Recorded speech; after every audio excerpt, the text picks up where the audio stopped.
Hello, everyone. This is Matthew with Evidence Based Faith. Today, we're going to be talking about the modal ontological argument for the existence of God. The problem that people typically have with this argument is that they fail to realize how God is defined in the argument.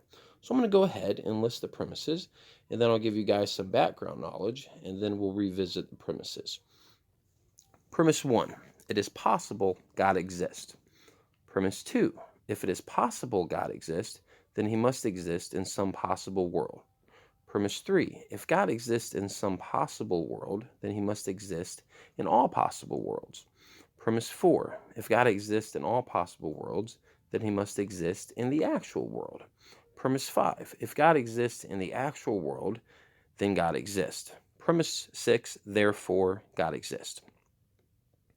The issue that people have with this argument is that they seem to think that they can substitute anything into the premises and arrive at the same conclusion. For example, they'll use a unicorn in place of God. It is possible that a unicorn exists. If it is possible that a unicorn exists, then it must exist in some possible world. What they don't understand is that God and a unicorn are not defined the same way. When philosophers talk about possible worlds, there's three different ways that they define an entity. Also, when they talk about possible worlds, they're talking about a hypothetical world to see if what they're saying is logical.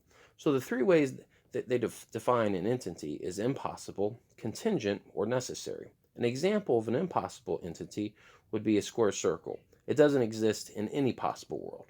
An example of a contingent entity would be a unicorn because it could exist in some possible world, but not all possible worlds. An example of a necessary entity would be numbers or shape definitions. No one created the number 2. It just exists necessarily. It's the same thing with shape definitions. A square has 4 sides. Otherwise, it wouldn't be a square.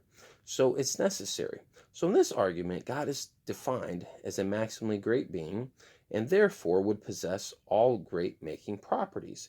And part of being maximally great is being necessary. Otherwise, it wouldn't be maximally great. Therefore, a maximally great being must be necessary in all possible worlds.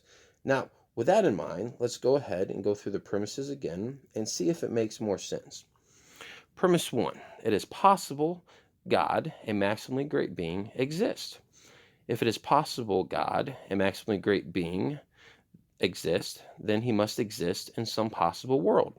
Premise 3, if God, a maximally great being, exists in some possible world, then he must exist in all possible worlds. Because if he's necessary and exists in one possible world, then he must exist in all possible worlds.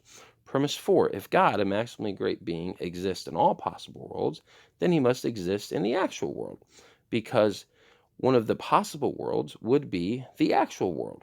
Premise 5, if God exists in the actual world, then God exists. Premise 6, therefore God exists. So the only premise that can be challenged is premise 1, because all of the other premises just follow modal logic. It would have to be demonstrated that it's impossible for God, a maximally great being, to exist. But that has not been demonstrated. So if it's possible that God exists, then it follows logically that he does exist.